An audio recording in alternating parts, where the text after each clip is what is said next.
Bueno, pues mira, es una más de la que nos acostumbra no solo el Grupo Parlamentario Socialista, sino el Gobierno de la Nación.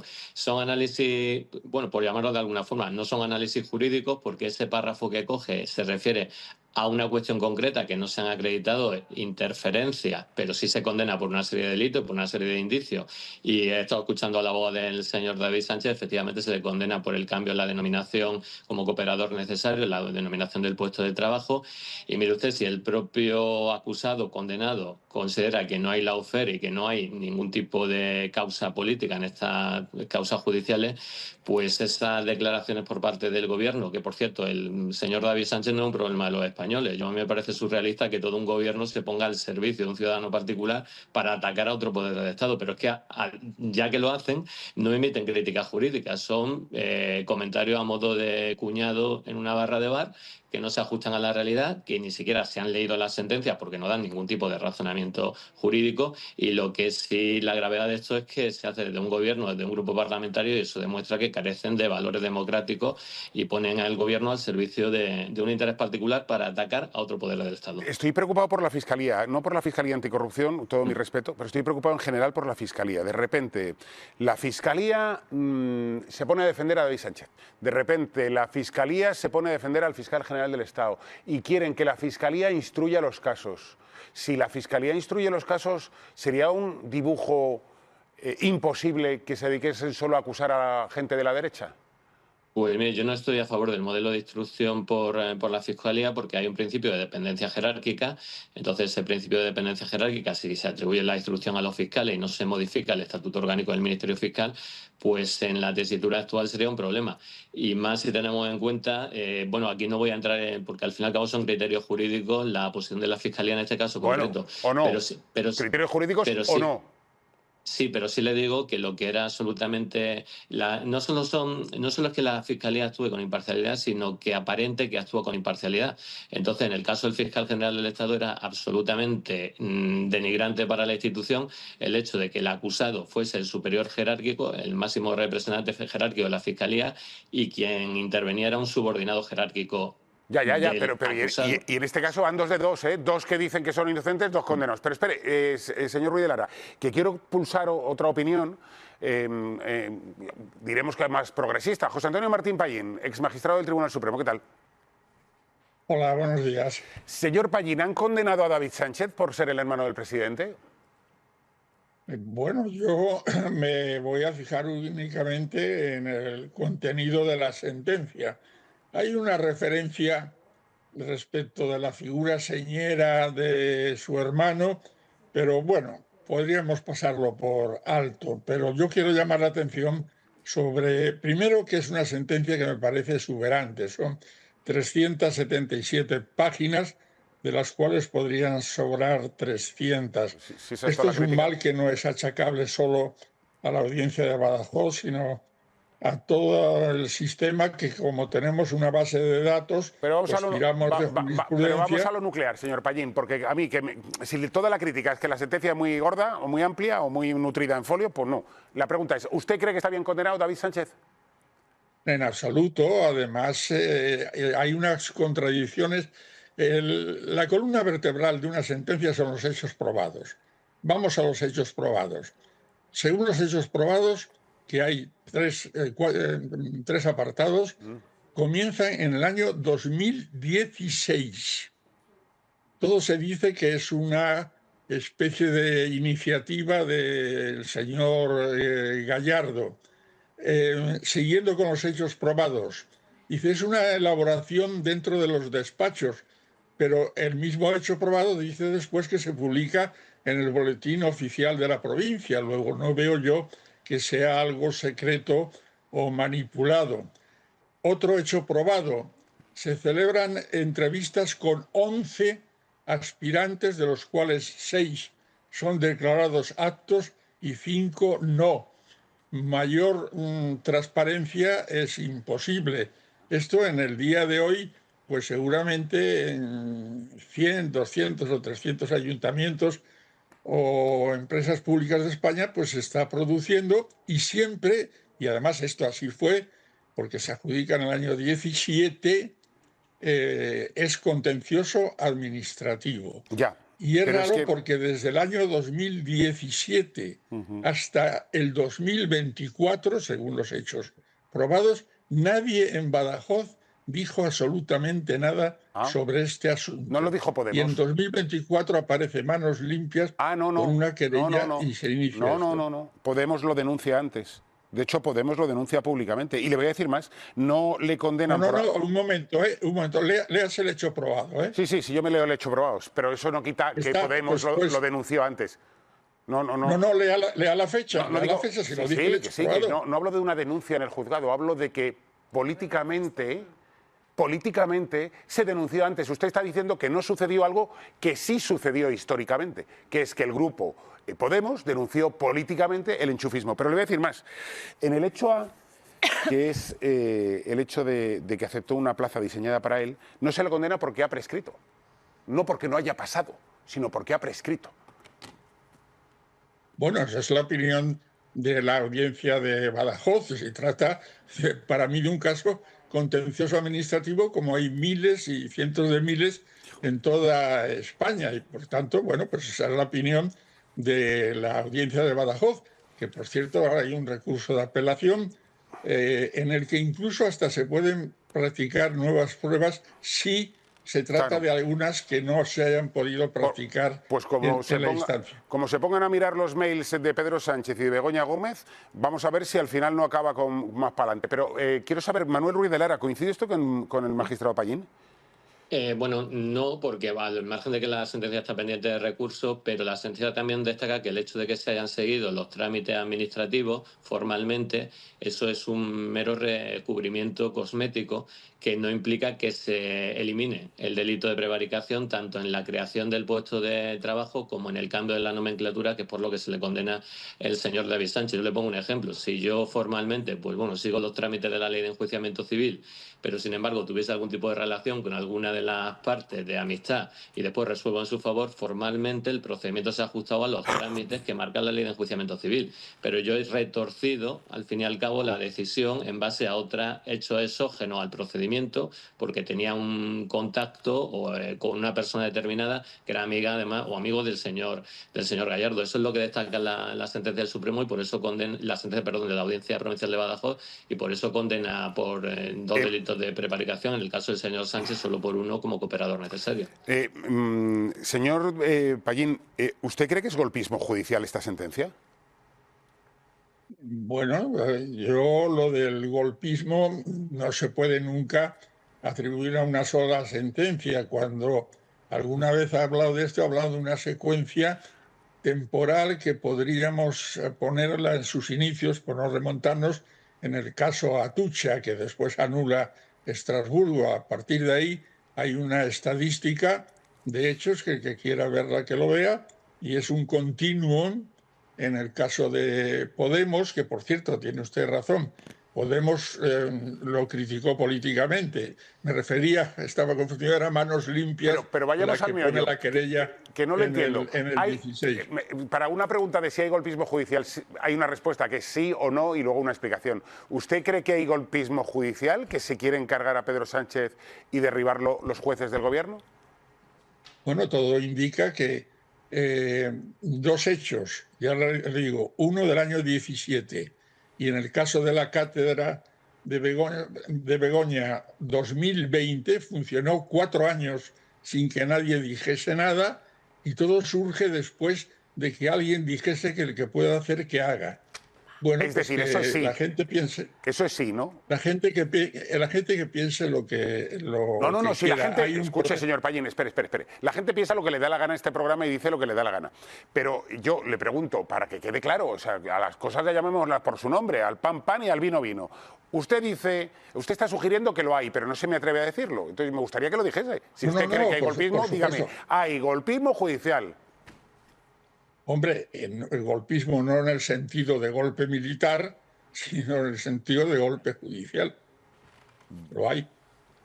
O sea, usted tiene compañeros que se prestan a cargarse a Pedro Sánchez por la vía judicial. Esto es lo que me está diciendo. Algunos, sí. Manuel Ruiz de Lara.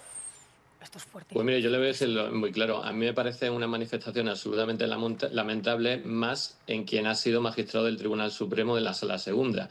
Sabe que miente, que no es verdad, no aporta ningún razonamiento jurídico, y si considera que algún magistrado dicta resoluciones con un componente político, que presente una querella por prevaricación. Yo, desde luego, si el señor Martín Pallín dijese eso de alguna resolución judicial mía, yo le aseguro que presente una demanda por vulneración del derecho al honor y una querella por un delito de calumnia.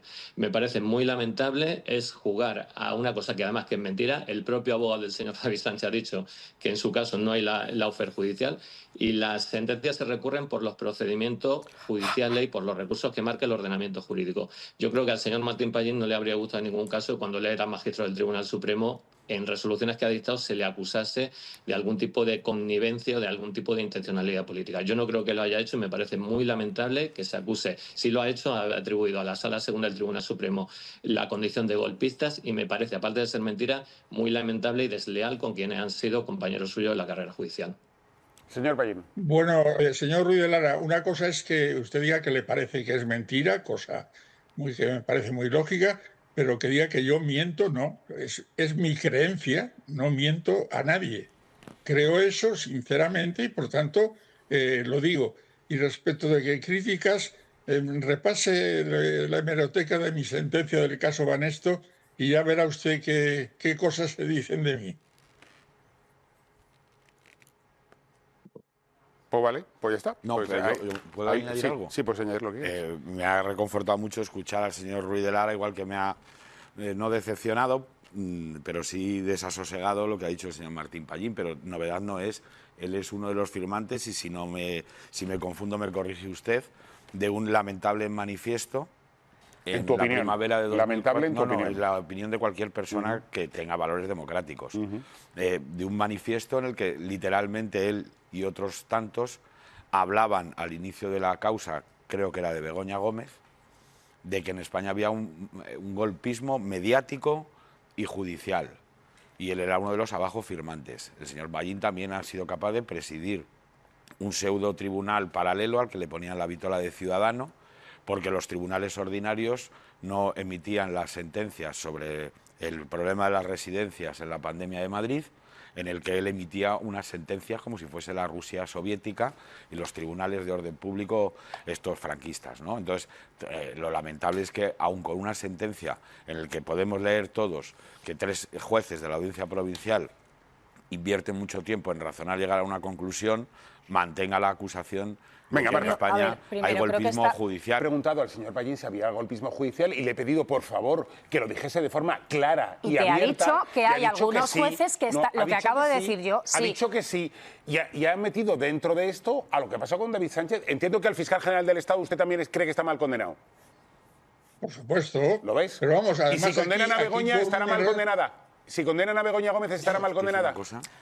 Vamos, si algún jurista dice que en una sentencia, sea el fiscal o sea quien sea, no se le señala al autor, sino dice puede ser él o alguien de su entorno, es que no ha pasado por una facultad de derecho. Efectivamente. No. Un magistrado que nos atiende la noche de hoy, en el que yo le quiero preguntar, yo creo que sí, que ya lo tengo ahí para poderle hacer, por supuestísimo, su opinión, la que más nos importa en la noche de hoy, para que nos diga qué valoración hace usted como magistrado de esta sentencia que hemos conocido en el día de hoy. Señor Bosch. Hola, buenas noches, Laura. Bien, yo creo que es una sentencia que está dictada por el tribunal competente según nuestro Estado de Derecho.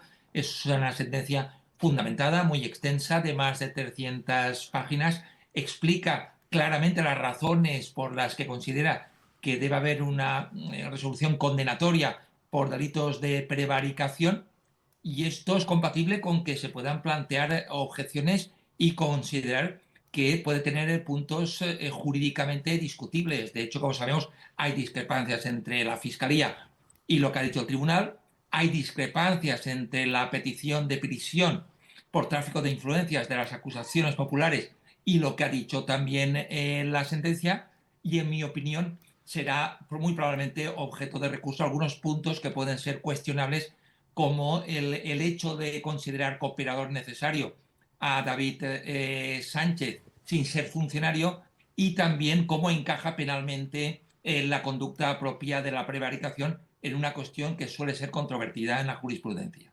Ya se han anunciado, magistrado, esos recursos además, pero realmente ante las aspiraciones quizá que tenían las acusaciones particulares, pues no han conseguido esa pena de prisión que pedían, se ha descartado la pena de cárcel, pero realmente, lo decía Antonio al principio, se impone una pena de inhabilitación, ahora me dice usted si le parece o no, quizá muy dura, son 9 años, y no sé si esto puede ser un intento o no, si a veces lo hacen los jueces o no, de tomar una decisión salomónica, de enfadar un poquito a todo el mundo o contentar un poquito a todo el mundo y no enfadar a todo el mundo demasiado, intentar quedarse ahí en la mitad. Yo quiero pensar que únicamente hay una valoración en la sentencia de tipo jurídico. Francamente, desconozco esas posibles intenciones salomónicas en la sentencia, desde luego yo no las detecto. Sí que detecto claramente que el tribunal, de forma muy clara, indica que no hay rastro de tráfico de influencias. Y claro, sin rastro de ese delito no se puede condenar. Hay que tener en cuenta que se han examinado centenares de correos electrónicos, multitud de mensajes, han declarado muchos testigos y en ningún caso se aprecia pues que alguien del gobierno o de algún espacio de influencia o que el propio David Sánchez hayan utilizado lo que hace falta en el tráfico de influencias, que es un prevalimiento, una situación jerárquicamente superior en los usos sociales que pueda llevar a presionar para que esta plaza fuera adjudicada a David Sánchez. La sentencia dice que no hay nada y yo de todo lo que he visto tampoco percibo ningún dato y por tanto entiendo que no hayan condenado por este delito. Las cuestiones referentes a la prevaricación, que pueden ser más discutibles, son más bien cuestiones de análisis jurídico. Habitualmente la adjudicación de plazas, cuando puede ser fraudulenta, la respuesta jurídica ordinaria es la nulidad administrativa. Cuando hay el típico enchufe, por entendernos, el trato de favor, y únicamente se reserva el delito de prevaricación para casos muy graves, como por ejemplo cuando un cargo público nombra a alguien sin tener ninguna competencia o sin hacer ningún tipo de oposición o concurso. Y aquí me parece discutible jurídicamente, como decía, que estemos ante este tipo de supuesto, porque aquí sí que hubo un procedimiento y aquí sí que hubo una adjudicación siguiendo las propias reglas y si se tuviera que anular sería vía recursos administrativos. Me cuesta ver aquí la conducta propia de la prevaricación. Hablamos de esa prevaricación, ahí sí una condena firme, pero del punto quizá más polémico, el que hablábamos de cómo el tribunal ha desestimado el tráfico de influencias, dice claramente que no se ha demostrado, pero sin embargo quizá da por hecho que existió ese delito, porque dice realmente que ellos conjeturan que sí existió. Decir que conjeturan o suponen que existió es lo mismo que dar por hecho, que dar por certero que ellos creen que sí que existió, aunque no lo puedan probar. Conjeturar significa en ese contexto sospechar. Una conjetura es una sospecha, es posible, pero no basta con esa sospecha para que se pueda considerar probado el tráfico de influencias y por eso precisamente no se condena. Hay algunas contrahipótesis, como dice la sentencia, pero creo que aquí hay un punto muy relevante en ese descarte y es que lo que dice la sentencia, además de manera muy taxativa en varias ocasiones, que no está demostrado que David Sánchez propusiera la decisión de que se le creara esa plaza, que participara en cómo se configuró el perfil de esa plaza, que tampoco está demostrado que utilizara algún tipo de influencia para que se cambiara el perfil de la plaza a su favor.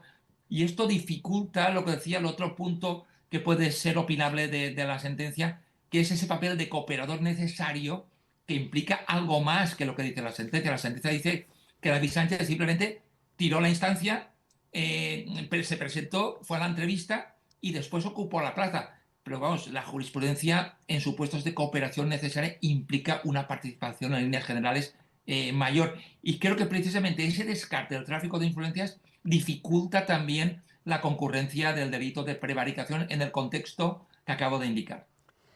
En este caso también veíamos, ¿no?, las acusaciones, sobre todo fundadas en ese informe de la Unidad Central Operativa de la Guardia Civil, del teniente coronel Balas. Teníamos ese informe encima de la mesa, pero la realidad es que durante el juicio una gran parte importante de esos 53 testigos que fueron no dieron la misma versión de lo que veíamos en ese informe de la UCO. Parece, según la sentencia, que habría pesado más el informe de la UCO. No sé cómo interpreta usted eso.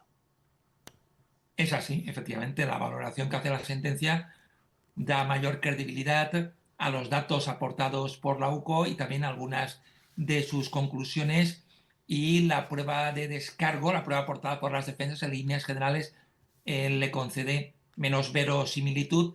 La sentencia explica sus razones de por qué se basa en ello, fundamentalmente porque considera que un organismo como la Diputación Provincial, los cargos pueden estar mediatizados. Es una cuestión que puede ser analizable también en vía de recurso, aunque desde mi perspectiva creo que este es un tema que con toda seguridad, o con mucha seguridad, va a llegar al Tribunal Supremo por sus propias características, porque hay muy pocos precedentes de una condena por prevaricación en un puesto de este tipo, de alta dirección, en un proceso administrativo como el que se llevó, y por tanto aquí la doctrina jurisprudencial que se pueda generar me parece que será importante. Por ello creo que más allá de la valoración probatoria, que puede tener algunos elementos que se pueden pensar, la calificación jurídica sobre los hechos va a ser más importante. Y en este caso avanzábamos algo en la mesa que tengo mucho interés en preguntarle, porque ciertamente toda esta causa comienza con algunas informaciones que comienzan a publicar algunos compañeros, y es cierto que en un primer momento iban dirigidas a ese hipotético fraude fiscal inicial, donde tributaba el hermano del presidente, donde vivía, luego ese enriquecimiento ilícito de una cantidad que luego se desmintió, y realmente luego ha desembocado en esta causa de investigarlo por enchufismo. No sé si desde su punto de vista pudiéramos estar en esto que llaman investigación prospectiva, o sea, empiezo con algo y sigo tirando del hilo hasta que encuentro algo y finalmente se encontró lo del enchufismo. No sé si esto se englobaría probablemente al iniciar de una manera y acabar de otra. No sé su opinión. Para que la investigación sea prospectiva, no basta con tener un hilo y tirar de él, sino se necesita que ese hilo inicial no tenga nada indiciario desde una perspectiva penal. Es decir, la prospección en este caso significa lo que comentamos los juristas, lo que calificamos como ir de pesca, a ver qué encuentras, a ver si te encuentras algún tipo de delito. En este caso, lo cierto, aunque se han vertido muchos comentarios sobre que esta investigación ha podido ser prospectiva, a mí eso me parece también cuestionable jurídicamente, porque desde el principio es cierto que aunque se plantearon elementos sobre un posible enriquecimiento o sobre otros delitos, el tema de cómo se configura la plaza, cómo se modificó posteriormente, está desde el principio, y la investigación judicial, aunque es cierto que ha ido descartando sobre la marcha otras infracciones penales, ese elemento de denuncia inicial y de investigación por parte del juzgado de instrucción sí que estuvo desde el principio, y por ese lado me parece más dudoso que pueda revocarse la sentencia. En cambio, en otros aspectos, como la cuestión que comentaba, a David Sánchez no se le condena como autor, sino como cooperador necesario. Claro, ¿en qué cooperó más allá de presentarse como, digamos, como candidato, como aspirante a esa plaza? Eso es una cuestión discutible jurídicamente. Prevaricación, basta que haya algún tipo de irregularidad. En España, cada mes se anulan cientos de plazas adjudicadas por las administraciones públicas, y son muy raros los delitos de prevaricación, porque requiere unos requisitos de gravedad, de arbitrariedad, de actuar absolutamente al margen del ordenamiento. Y creo que estos serán los aspectos centrales de los recursos que se presenten. Y muy rápidamente, magistrado, aunque dice usted que ve dudoso esa investigación prospectiva, ¿cree que en este caso la defensa lo podría utilizar, esta evolución que ha tenido el caso ahora, cuando pida la revisión, que ya han anunciado todos que van a recurrir? Sí, con toda probabilidad, porque ya lo planteó en las cuestiones previas al juicio. Consideró que la investigación judicial, la instrucción, tenía una serie de anomalías, entre ellas que el objeto no se había continuado de una manera procesalmente adecuada. En la sentencia, de hecho, se desvirtúa esas acusaciones de investigación prospectiva, pero las defensas tienen derecho, obviamente, en el recurso a que en sede de apelación se vuelva a replantear y a revisar ese motivo, con lo cual, efectivamente, en el recurso me parece más que probable que se plantee desde el punto de vista de las defensas que esta investigación hipotéticamente habría sido prospectiva.